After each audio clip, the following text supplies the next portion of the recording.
So, The Brutalist is a epic about the American dream, set over the years of 1947 to roughly 1960. It is the story of Laszlo Toth, played by Adrien Brody, a Polish immigrant and architect who has come over to the United States to escape the horrors of the Holocaust and World War II. His partner in crime, played by Felicity Jones, stays overseas with their niece. He comes here. He has absolutely nothing except for a cousin who's in the United States and owns a furniture store, who gives him a job, lets him sleep in the back room. And through one way or another, he eventually goes on to meet Guy Pearce's Mr. Van Buren, this mustachioed, transatlantic, very wealthy white benefactor who hires him to create a series of buildings in Connecticut once he discovers who Laszlo Toth is and what he can really do. So, undertaking this grand task, Adrien Brody's Laszlo has to try to figure out how to save his beloved overseas and their niece, while also meet the increasing demands of his benefactor here in the United States, and hopefully find a place in the world where it seems like so many don't want him and don't respect his work. It is a 3.5-hour epic with an intermission in the middle, which is wild. We don't get those often. It's Brady Corbet's third film. It has been described as kind of a miracle. It is an incredibly low budget for what it is. It's $10 million. It certainly doesn't look like $10 million. And it's shot in VistaVision, which is not 70 millimeter film. It's more akin to something like 35 millimeter run sideways through the camera to shoot on a larger aspect ratio, so it's like you get 70 millimeter, and then it's being projected that way, as well as IMAX. You can see it in large formats where applicable, and A24 has been sitting on this thing for seemingly way too long. People have been waiting to see it and hearing about it, and that it's going to be great, it's going to be cool, and now we've finally seen it. So I've got to know, Andy, what'd you think of The Brutalist? So this is kind of an incredible film that we got to see on the biggest screen as intended. The entire thing is in the IMAX aspect ratio. I don't know if it was completely shot on IMAX cameras, but it takes advantage of the entire screen. And I think there's a lot that works about it. I don't think it completely works for me. I think the first half is better than the second half, which is what a lot of people have said. But it does take the kind of classic immigrant story. Someone comes here, they have hardships, but they get some opportunity to make something of themselves. But it's much more complicated than that. Like, it's not an easy transition at all.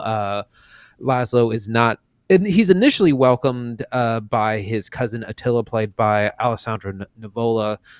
Things are okay with them for a while, and then they kind of go south, and then he's out on his own, and then he gets this great opportunity with the mysterious Harrison Lee Van Buren. There's a lot going on. Like I said, it's about these Holocaust survivors now having to survive being immigrants, being people out of touch. We see his cousin Attila has kind of completely assimilated. He's converted to Catholicism. He's changed his name. His business is called Miller and Sons, even though he doesn't have any sons and his name's not Miller. He's doing everything he can to blend in. Meanwhile, his wife and niece are just, they feel very different. There's lots of different attitudes, and it's a struggle, but it is an incredible undertaking to see. And for them, they have this project to build this grand like community center that's going to have a theater and a gym and a chapel and it's going to be a staple of the community. And it's like the film itself, it's a massive undertaking. There's a lot, I think, that works here. I think there's some that doesn't quite. Yeah, I think Brutalist is at first shine. It's about presentation, right? Like, because it's so grand in scale and in scope and in vision, which is exactly what our character Laszlo Toth embodies, right? This man who has these grand visions of these huge buildings that look completely different from anything else that anybody in 1940s America has seen, certainly 50s. In fact, when he first comes over to the furniture store, Alessandro Nivola's character, his cousin, lets him design some furniture there, and it looks like something you'd see out of like a 60s or 70s magazine ad. Nobody in 1947, 48 is making stuff that looks like this. And they put it in the front window and people are looking at it like, who wants this stuff? It's this European style of architecture, design, and form that we're familiar with now in modern ages, but in this film, nobody has seen. And this is like uniquely European. So when the two are hired to contract design like a library space for this wealthy man, the Van Burens, he initially is not warm on how this comes out. And this is where we meet Guy Pearce's character, who comes into the room as a white hot ball of fury. That like it is the first time we see him, he is so upset, which is such a great contrast to this like achingly beautiful library space that Laszlo Toth creates for him. And shortly afterwards, like when he comes back and he finds Toad, it's this really great scene that I swear I'll see on TikTok at some point, like clipped by itself, where he's like, I didn't know who you are. Like I looked you up.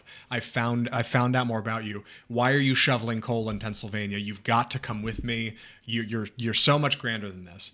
And it feels like Tote has found a place and he's found like something he can do. But then he starts to realize that like not all that glitters is gold, and that the opportunities he's given are coming at costs that are mounting pressure and struggles and expectation to do something my way versus your way. And like suddenly this American dream of like, you can come here and build whatever you want, like isn't quite so rosy. And all of this is in a huge format presentation, not only big aspect ratio, but big runtime, right? Split into two parts.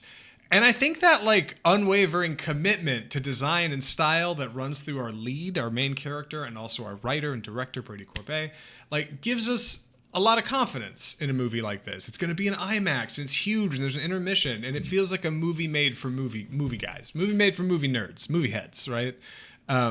It's your movie maker's movie. And in that way, like I think it's a really, really fun time. But like, if you're taking your parents to see The Brutalist, dude, like I think they're probably gonna be bored, especially with part 2, which is markedly different than part 1, which I did not expect. Right, part 1 it focuses mostly on Laszlo coming to America, getting settled, kind of finding his feet, getting in developing this relationship with Van Buren, and beginning the project of this center. Part 2 is that when Felicity Jones joins the cast, because her and their niece, Zsofia, played by Raffi Cassidy, have been kind of stuck in Hungary and have not been able to come over. And thanks to the Van Buren's legal team and attorneys, they're eventually able to come over. And so this breathes new life. We get some new characters, and they just serve it as a different thing, because Felicity Jones, whose character is Erzsébet, she sees Van Buren for what he is, and she's like, he's using you, he's abusing you, they don't really like us. And then the niece, Zsofia, eventually wants to leave and go back to this is also after they've established the state of Israel, and she finds a young husband, and they want to go to this new land that's theirs, and they don't want to stay here. We don't belong here. We want to go to what is now our home. So there's a lot of very kind of conflicting ideals within the movies through these various characters. I was so impressed with so much of the location scouting in this movie. I don't know a lot about it. I've been trying to do some research since I saw it so I could talk about it here on the podcast. And interviews are starting to come out. I watched a great interview with Corbet's longtime cinematographer who shot the movie, talking about VistaVision and how it works and why it looks so good. And like, not only do we get incredible places and just the right lens and just the right choice of like framing to see buildings presented in just this perfectly fashioned way, but you also get this extended to our title cards and credits in the movie, beginning and end. You get so much wonderfully thoughtful placing of where the camera is in relation to our actors and their subjects and what's behind them, like that you constantly feel as if you're seeing something that is being presented almost like the way that Laszlo would want to see the world. And like, it's unique and it's engaging and it really pulls you in, along with a really incredible score that should probably be getting a nomination for Best Score of the Year. Really tremendous work. An immediately memorable theme. Incredible opening, by the way. I didn't think this movie was going to open as powerful as it does. Like, hold on to your seat, dude. Like, Brutalist so gets going in the best way. And I'm really excited for people I know to watch it. I was really impressed that it's also full screen IMAX the whole time. It is not like parts of it are big and then it shrinks back down to widescreen for other parts. The entire thing is this VistaVision format, so it uses all of your IMAX frame for a full-scale presentation. Just tremendous looking. But I do think all of that enhances a movie that is likely a little too long. It could probably lose some time for sure. A lot of likely the opening bits with his cousin could probably be taken out. They do great. They set up great context, and I understand why they're there. But it's just not going to hit the same at home. You know what I mean? Like it really is like one of these, almost like a roadshow picture. Like it's going to play so much better in theaters on a big screen than I feel like it will watching it later. And that's a bit of a bummer for a movie that is like feels so exceptional to me. Yeah, we spend about the first maybe 45 minutes with the cousin played by Alessandro Nivola, and then he doesn't really come back into the picture. And I was hoping we would kind of see that character again, because this takes place over 12, 15 years or so. I wanted to say about the opening, I had seen a post on Twitter that was like, this is the best opening of any movie this year. And I was like, okay, let's calm down. And then we saw it. I was like, it kind of is. It's an amazing opening to a film.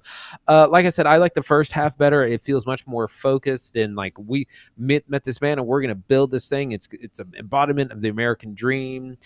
And then the second half is it's a little bit more messy. Laszlo has a falling out or two with Van Buren. He stops working for him. He starts working for him again. He's got issues with substance abuse, his relationship with Erzsébet and Sophia.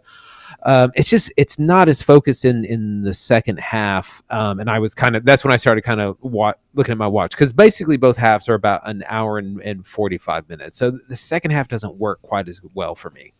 Was a delight having an intermission, though. It was really great getting up, use the bathroom, talk with your friends about what's going on, where you think the movie's headed. Like, really tremendous. A hot take, they should offer intermission shows for movies like Avatar.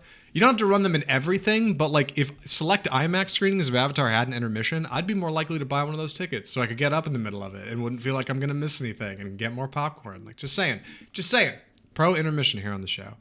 I love it's a little... Go ahead. Just real quick about that. I wanted to say it's very different in compared to something like Oppenheimer or Killers of the Flower Moon or The Irishman, which are pretty much meant to be viewed in one sitting. Like there's no middle place to like have an intermission. Like they really want you to sit there for 3.5 hours. So it is nice to have the intermission. Yeah, it's tremendous. And I love Laszlo's like unwavering commitment to his personal vision. Like it's something I think a lot of artists like aspire to have, and he seems to just have innately. It's something that Van Buren's character envies in him greatly. You can see that like he doesn't need like corporations and money and wealth to get where he's going, because he can simply craft these like great monuments out of anything around him, whether it be concrete and stone and cheap materials, Americans call it, or like mock-ups and paper and cardboard. You know, like the man just seems to be able to conjure these great works. And that's great. Like that's something I think that will speak to a lot of artists, and much more so like his struggle with getting others to see it his way and not change it and not say, no, we're not going to cut $40,000 out of our budget and move this here. And no, I'm not going to lower that ceiling another 5 feet because you want it to be there. Like it's idyllic. And I think Brutalist represents that, you know, in its runtime and presentation. And what it's giving us. Like Brutalist is a film that plants its flag in the sand and says, no, like we will weather the hard times. And like I think that's great, especially considering like the architecture on display, brutalism itself, right? Something that is meant to last a very long time. Last thing I wanted to get into the performances a little bit more. There's been a lot of awards talk for everyone in this movie. Guy Pearce is incredible as the Harrison Lee Van Buren. He's this like kind of Andrew Carnegie person who's incredibly wealthy and has this vision for what America should be, but he's definitely just concerned about rich people imagery and stuff. There's a part where there's a big train crash and a lot of the materials are lost and people are hurt, and he's like, oh, it's a PR nightmare, and that's the only thing he can focus on. Adrien Brody also doing some of his best work. He won the Oscar for the piano. Oh gosh, what's it called? It's from like The Pianist. Thank you. From 2000, youngest to win for a while. Yeah, another Holocaust film as well. And Felicity Jones, they both have to speak a lot of Hungarian, which is a very difficult language to do. So there's a lot of that. And her character is also wheelchair bound. She's been kind of permanently disabled from the famine, having survived famine in her country. So three really strong performances. I am worried that Felicity Jones, people aren't going to see her because apparently Academy members aren't making it through the whole movie because it's so long and she doesn't show up to the second half. So I hope that's not the case. But all three leads are incredibly strong in this. Yeah, everybody's good in The Brutalist. Like it really is a big display of great talent. I think its most intimidating thing is its runtime. Like, can you commit to half a day to hang out and watch The Brutalist? Because there's no shorter cut. Like, this is it. This is what we have. There's no theatrical cut of The Brutalist as far as we know. It would be funny if there was an extended director's that comes out later, but I'm assuming this is going to be the thing. Like, I think The Brutalist is lofty. I think it swings widely at the thing that it wants to be. And for the most part, it hits the mark, dude. It's a cheap movie and it feels so much bigger. Like, it's a movie that feels so ambitious, and it's about the American dream and about being committed to something that you believe in, even if others don't. It's special. Like, I think Brody's great in it. Jones is great in it. I've run out of good things to say about it. We should move to recommendations. Andy, would you recommend The Brutalist? I would, with a lot of caveats. It's definitely for the cinephile, sorry, the bold cinemist in all of us. It is incredibly long. It is nearly 4 hours. It'll probably take you 4 hours to get through it. It is bold in its vision and its aspect ratio and its score, good performances. It's just a lot to take on. It works best in the theater. It's gonna be a difficult streaming watch, I think, because it is slow. It doesn't have the pacing that something like Oppenheimer has. But if you want to challenge yourself and see something that's really unique, I would recommend it. But it may not be for everyone. I really like Brutalist. I'd recommend it. I think it is more of a movie maker's kind of movie, like movie lovers movie. But if you were going to watch it like in parts with family or something, like really let them stew on it, it is a great journey. It is a lot of fun, I do wonder if it'll go to streaming and be split into parts maybe. I know A24 has a deal with HBO. Andy pointed out that it's probably going to Max, but I also know like Baz Luhrmann's Australia ended up going to Netflix as Faraway Downs, which is like a split version of that. I know Quentin Tarantino's Hateful Eight got split into multiple parts for something larger. Like, there is a way that I think maybe this could be a bit more digestible for folks, because other than that, like, I do think it's a great time. It's really well paced. It does not feel quite as long as it is, but it is a long movie and it's a good time. So I would recommend The Brutalist. If I had seen it last year, it might have made top 10, but I didn't. I have only seen it this year. Man, I hope A24, just like Zone of Interest, right? I'm like, you guys got to we need to be able to see movies in the year they come out. Like, this is nuts. We got to come on. We got to get on this, but it's fine. One movie on the wait, hold on before I just give away the ghost here. Andy, what's our next segment? It's time for the trailer park.